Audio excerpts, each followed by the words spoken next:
जनता BJP से परेशान है उसको अपने पक्ष में करने में कामयाब रही और थोड़े थोड़े वोटों से जीत हासिल करके सरकार बनाने में कामयाब। योगी जी सैफई परिवारवाद करते हैं। राजनीतिक शुचिता की बात कर रहे हैं, नौकरशाहों से अपना आय का स्रोत और संपत्ति का विवरण मांग रहे हैं, तो योगी जी इसका विवरण स्वयं से तो शुरुआत करें।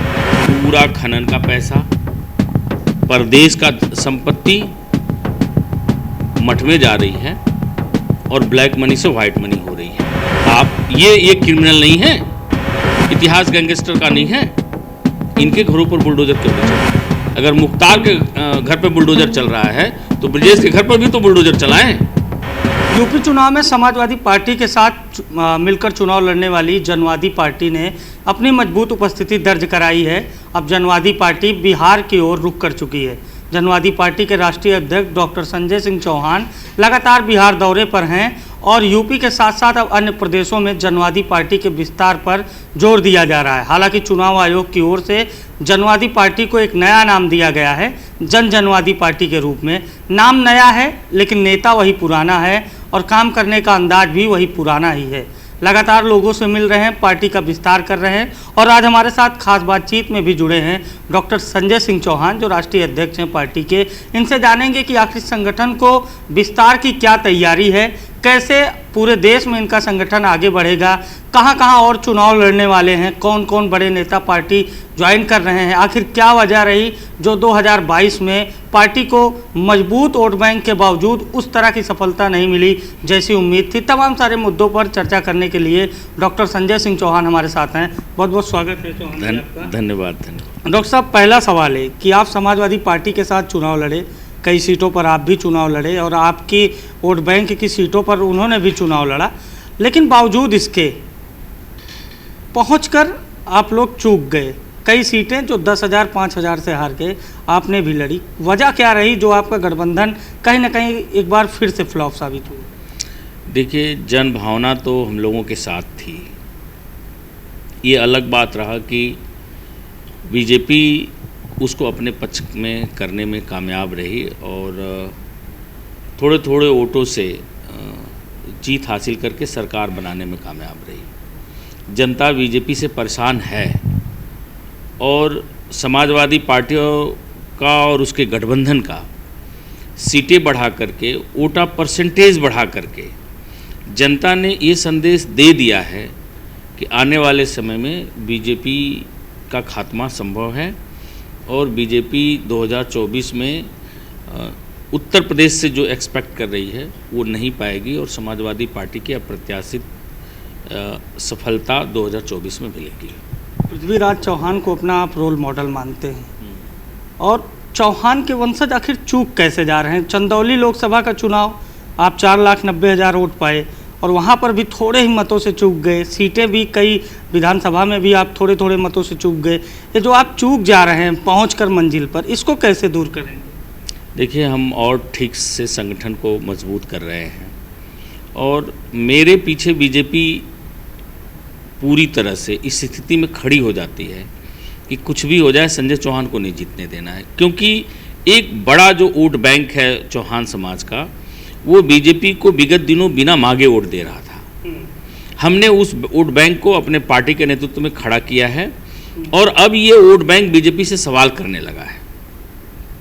अभी आपकी तत्काल हम आपको चीज़ें बताते हैं। बीजेपी सरकार बना ली, कोई चौहान कैबिनेट मिनिस्टर नहीं बना, चौहानों की आबादी के अनुसार से उन्होंने टिकट नहीं दिया और अब समाज को लगने लगा है कि संजय चौहान जिस ट्रैक पर हमें ले जा रहे थे बिल्कुल हमारा सही ट्रैक था। थोड़ा बहुत बिगड़े हम लोग, भाजपा जिसका फ़ायदा उठाई, लेकिन 2024 में लोग इकट्ठा हो जाएंगे। अभी स्थिति ये है कि योगी जी सैफई परिवारवाद करते हैं। जो सैफई ने नहीं किया वो योगी जी ने गोरखपुर में किया। अवैधनाथ जी के नाम से पार्क बनवाया, दुर्विजय नाथ जी के नाम से पार्क बनवाया, अवैधनाथ जी के नाम से सरकारी पॉलिटेक्निक कॉलेज बनाया। अभी बड़े बड़े वहाँ जो सड़कें बन रही हैं और चीज़ें हो रही हैं, उन्होंने अपने गुरुओं और अपने तो परिवार कह रहे हैं को कि संस्कृति का विस्तार कर रहे हैं ना, संस्कृति धर्म का जो परचम है वो लहरा रहा है। तो क्या भाजपा सरकार बनाई है, अवैधनाथ जी के नाम पर वोट मिला है उसे? भाजपा को दुर्विजय नाथ जी के नाम से वोट मिला है। और ये लोग ही महापुरुष हैं और कोई महापुरुष नहीं है। अभी योगी जी राजनीतिक शुचिता की बात कर रहे हैं। सैफई सरकार बनता है तो लूट का अड्डा बना रहता है। योगी जी कह रहे हैं कि आप सारे नौकरशाह अपनी संपत्तियों का ब्यौरा सरकार को जमा करें। पिछली बार भी जब मुख्यमंत्री बने थे तब भी नौकरशाहों को आदेश दिए थे, एक भी नौकरशाह अपना आय का विवरण जमा नहीं किया। इस बार भी दिए हैं, मुझे नहीं लगता है कि वो जमा करेंगे। निशाने पर योगी आदित्यनाथ क्यों रहते हैं संजय सिंह चौहान की? राजनीतिक शुचिता की बात कर रहे हैं, नौकरशाहों से अपना आय का स्रोत और संपत्ति का विवरण मांग रहे हैं, तो योगी जी इसका विवरण स्वयं से तो शुरुआत करें। मुख्यमंत्री बनने से पहले और मुख्यमंत्री बनने के बाद इनके मठ का आय कितना बढ़ा है, ये मठ की आय को तो सार्वजनिक करें। और जिस दिन ये सार्वजनिक कर देंगे, पूरा प्रदेश और देश देख लेगा कि प्रदेश को कौन लूट रहा है।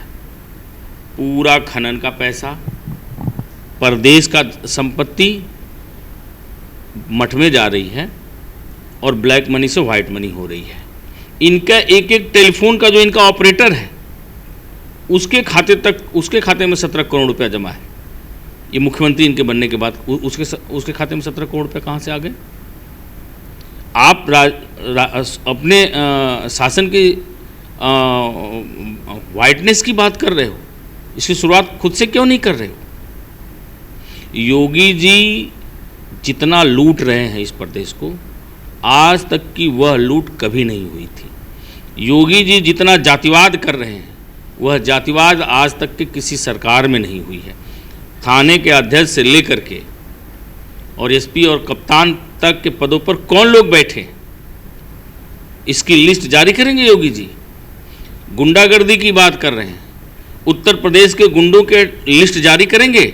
जिस दिन टॉप 10 अपराधियों की सूची जारी कर दें, अगर योगी जी के टॉप 10 में टॉप 10 अगर योगी जी के लोग ना आ जाएं तो आप हमें कहिए, बुलडोजर किन पर चला रहे हैं? अपने लोगों पर क्यों नहीं चला रहे? ब्रजेश सिंह, सुशील सिंह, विनीत सिंह के घर पर क्यों नहीं बुलडोजर चला रहा है? आप उनको एमएलसी बना रहे हो, धनंजय सिंह को एमएलसी बना रहे हो, विनीत सिंह के एमएलसी बना रहे हो, ब्रजेश सिंह को एमएलसी बना रहे हो। तो आरोप आपके कई सारे हैं और बहुत गंभीर आरोप आप लगा रहे हैं। नहीं, ये क्रिमिनल नहीं है, इनका इतिहास गैंगस्टर का नहीं है। इनके घरों पर बुलडोजर क्यों नहीं चल रहा? आप तो इन्हें नवाज रहे हो, आप इन्हें संवैधानिक पद दे रहे हो।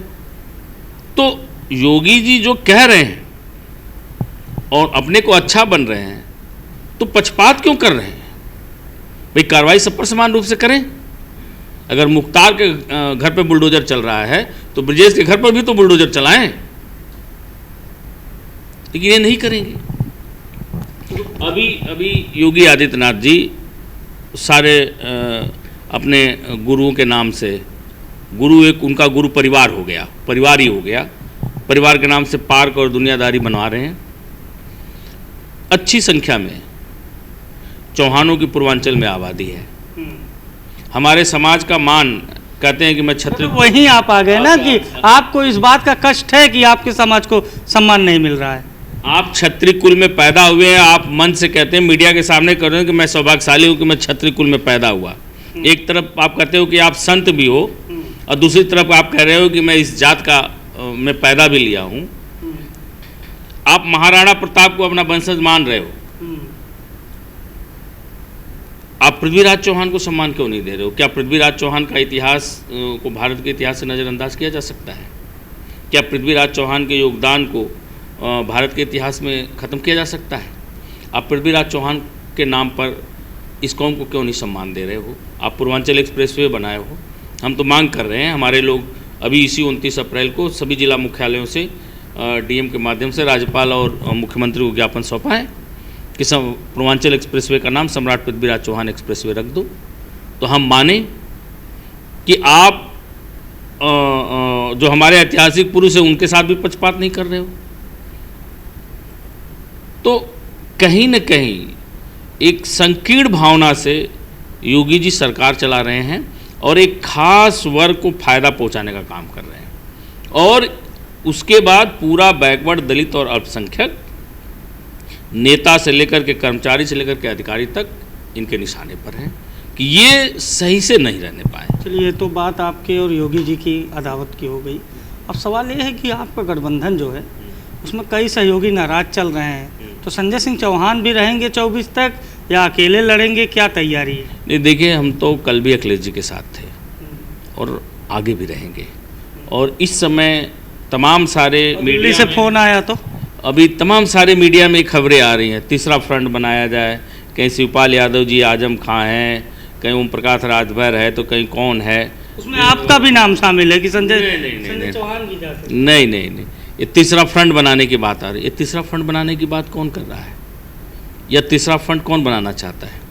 तीसरा फ्रंट चाहता है कि बीजेपी बने ताकि 2024 में उसकी जीत आसान हो, वोटों का विभाजन हो। और अगर ये सब लोग तीसरा फ्रंट बनाते हैं तो ये बीजेपी के इशारे पर बनेगा और ये सब लोग बीजेपी के लिए काम करेंगे। बीजेपी को कल भी हराने की कुवत अखिलेश जी में थी, और 2024 में भी बीजेपी को अगर हराया जा सकता है, उसका मुकाबला किया जा सकता है, तो अखिलेश यादव जी के नेतृत्व में किया जा सकता है, और उनके नेतृत्व को 2024 में भी मजबूत करना। राजभर जी भी कह रहे हैं कि हम अखिलेश जी के साथ रहेंगे, हम मुलाकात भी किए थे शंकर सिंह से। देखिए, राजभर जी कहाँ रहेंगे कहाँ नहीं रहेंगे इसकी गारंटी न मैं ले सकता हूँ न कोई ले सकता है। जो व्यक्ति विचारधारा की राजनीति नहीं करता हो, जिस व्यक्ति की अपनी कोई राजनीतिक विचारधारा न हो, तो निश्चित तौर पर वो जहाँ अपने हितों की राजनीति हो रही हो, जहाँ अपना परिवार ही पार्टी हो, जहाँ अपने परिवार को विधायक, अपने परिवार को संवैधानिक पदों पे बिठाने की जहाँ संघर्ष हो, वहाँ वो इस सोच की राजनीति करने वाला व्यक्ति कहीं भी जा सकता है, उसकी कोई गारंटी नहीं। आपका परिवार क्या करता है?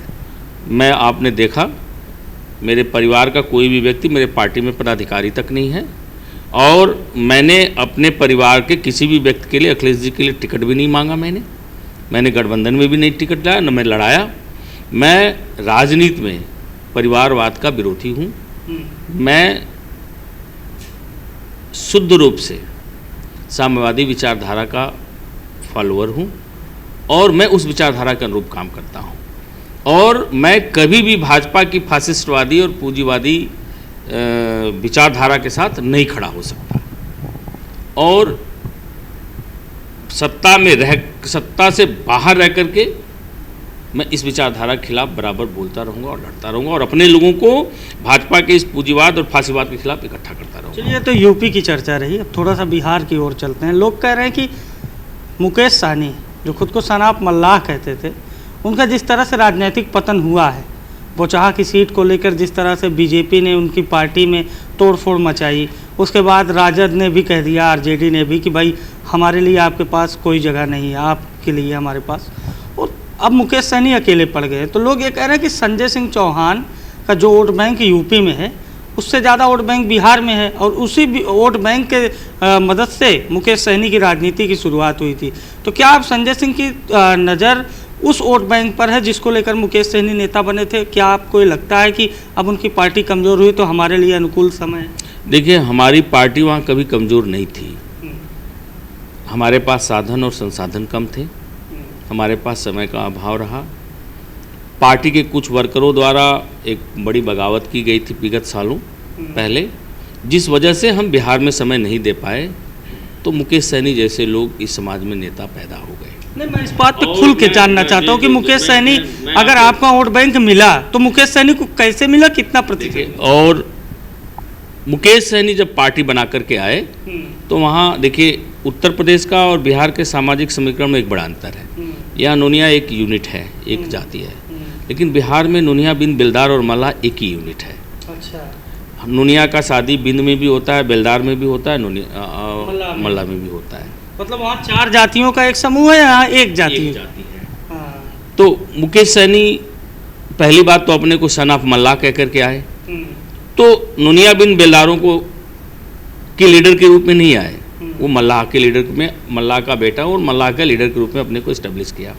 लेकिन नूनिया बिन बेलदार को भी लगा कि चलो अपने अभी जनवादी पार्टी यहाँ काम नहीं कर रही है, संजय चौहान उत्तर प्रदेश में लगे हुए हैं, तो यहाँ पर इनकी मदद करके इनके पार्टी को आगे बढ़ाया जाए। और जब उन्होंने अधिवेशन बुलाया, बड़ी रैली बुलाई, उसमें 90% जनसंख्या नूनिया बिन बेलदारों की रही। बिहार की पॉलिटिक्स में नूनिया बिन बेलदार एक साथ रहता है, मल्लाह थोड़ा अलग रहता है। मुकेश सहनी को पहले भी मल्लाह अपना नेता नहीं मानता था, आज भी नहीं मानता था। जब इनको टिकट मिला लोकसभा में आरजेडी से गठबंधन के बाद, तो 3 सीटें मिली और इन्होंने मन से कहा था कि जब हमें कोई चीज़ राजनीतिक हिस्सेदारी मिलेगी तो हम नूनिया बिन बेलदार मल्लाह सबको एक समान देखेंगे। सीट मिली, 1 सीट खुद लड़े, 2 सीट दूसरी जातियों को भेज दी है। विधानसभा की जब बारी आई तो विधानसभा में भी उन्होंने इन जातियों को घुमाया, लेकिन जब टिकट देने की बारी आई तो खुद लड़े, अपने भाई को लड़ाए और किसी नूनिया बिन बेलदार मल्लाह को बेलदार को वोट देने का काम नहीं किया और सारे टिकट उन्होंने पैसे पर बेचा। तो कहीं न कहीं नूनिया बिन बेलदार तीनों आहत हुए और विधानसभा के चुनाव में के बाद इनके नेतृत्व को अस्वीकार कर दिया और लोगों को समझ में आया कि डॉक्टर संजय चौहान या जनवादी पार्टी भले समय न दिए रहे हों, लेकिन हम उनकी ईमानदारी पर कभी प्रश्न चिन्ह नहीं खड़ा कर सकते, उनकी राजनीतिक शुचिता पर हम कभी प्रश्न चिन्ह नहीं खड़ा कर सकते। और लोगों ने फिर कहा कि जनवादी पार्टी को हम लोग खड़ा करेंगे और आज के टाइम में पूरे बिहार का नूनिया बिन बेलदार जनवादी पार्टी के नेतृत्व में एक तरह से लामबंद हो चुका है। और इसको अगर देखना हो आपको तो 5 जून को मेरे साथ चलिए, अगर लाखों की भीड़ ना हो तो आप हमें बताइए। लोग कहते हैं संजय चौहान के पास सब कुछ है, वोट बैंक भी है, लोग भी हैं, संसाधन भी है, लेकिन मेहनत नहीं करना चाहते हैं। मेरे से ज़्यादा कौन मेहनत करता है? मैं दिन रात चलता हूँ। हमारी गाड़ी हर साल 1 लाख किलोमीटर से ज़्यादा चलती है, 1,10,000, 15,000, 20,000। एक कंटिन्यूस, जब से मैं पॉलिटिक्स में आया हूँ तब से मेरा ये रेगुलर रहा है कि हर साल मेरी गाड़ी 1 लाख किलोमीटर से ज़्यादा चलती है। तो तैयारी क्या है बिहार में? अब 5 जून की तो आपकी रैली हो रही है। देखिए, बिहार में हम 40 लोकसभा सीट पर अपने प्रभारी हम धीरे धीरे नियुक्त कर रहे हैं और संगठन को मजबूत कर रहे हैं। अकेले या किसी के साथ? नहीं, अभी मैं अकेले ही करूँगा। मतलब चेक करेंगे कि क्या ताकत, और मैं अपना संगठन अपने पार्टी की बुनियाद पर खड़ा करूँगा। आपको मैं दिखाऊं, अभी आपको रिजल्ट दिखाऊं कि बड़ी बड़ी पार्टियों की क्या स्थिति है और मेरी पार्टी की वहाँ पर क्या स्थिति है। बसपा जैसी पार्टी, बसपा व्हाट्सएप कर दीजिएगा। हाँ, बसपा वहाँ पर चुनाव लड़ती है 394 सीटों पर, लगभग 243 सीटें, 243 सीटें हैं और वो 200 लगभग 39 सीटों पे चुनाव लड़ती है। 239 सीटों पे चुनाव लड़ी थी, वो पाए थे 3.27% और हमारी पार्टी लड़ी थी मात्र 36 सीटों पर और हम पाए थे 1.78% वोट। तो मतलब अगर आप ज़्यादा पे लड़ते तो बसपा से ज़्यादा, 243 सीटों पे लड़ जाऊं तो हमें 12% 14% वोट मिल जाएगा। सीटें भी निकल जाएंगी। सीटें निकले या ना निकले, हमारा वोट ऑफ परसेंटेज 6% से ज़्यादा। ये गणित क्या है कि आप कहते हैं सीट निकले या ना निकले वोट परसेंट बढ़े? वोट ऑफ परसेंटेज जब हमारा बढ़ेगा तो हमारे पार्टी की बुनियाद खड़ी होगी। हम लोकसभा के चुनाव में बिहार के प्रदेश में हम 40 लोकसभा सीटों पर चुनाव लड़ाना चाहते हैं और 40 सीटों पर चुनाव लड़ाऊंगा। हमारी पार्टी 10% लगभग वोट पा जाएगी, ये मेरा टारगेट है। और 6% वोट पाने पर कोई भी पार्टी किसी भी स्टेट का मान्यता प्राप्त दल हो जाता है और उसका सिंबल फिक्स हो जाता है। और इस बार हम यूपी, सारी मेहनत अभी इसलिए कि पहचान को पुख्ता करना है और यूपी में अखिलेश जी के साथ ही लड़ेंगे। बिहार में अभी हम अपनी ही तैयारी करेंगे और अपने लोगों को लामबंद करेंगे और अपने सब समाज के वरिष्ठ लोगों को टिकट देकर के चुनाव लड़ाएंगे। यानी यूपी बिहार दोनों की तैयारी? जी, दोनों की तैयारी मुकम्मल कर। बीएसपी 239 सीटों पे लड़ी है, 3.27% वोट मिला है। ये हमारी जेपीएस, ये देखिए जेपीएस 36 सीटों पे लड़ी है, 1.78% वोट पाए हैं। हम बसपा से सिर्फ 1.5% वोट पीछे हैं। और 2020 का चुनाव हम बसपा के गठबंधन से लड़े थे, बिहार विधानसभा का, वो भी जो 2020 बीता है। हम पार्लियामेंट अकेले दम पे लड़ करके हम अपना वोट ऑफ परसेंटेज बढ़ाएंगे और तुरंत 2025 का जो इलेक्शन आएगा उसमें जनवादी पार्टी हमारी तय करेगी बिहार की सरकार किसकी बनेगी। तो ये हमारे साथ जनवादी पार्टी के राष्ट्रीय अध्यक्ष डॉक्टर संजय सिंह चौहान है। इनका कहना है कि यूपी के साथ अब टारगेट पर बिहार है, संगठन को मजबूती देने में लगातार जुटे हुए हैं और कहना है कि अब बिहार में भी राजनीतिक बिगुल बजाया जाएगा। कैमरा पर्सन सनी के साथ अभिषेक शर्मा, #भारत न्यूज़, लखनऊ।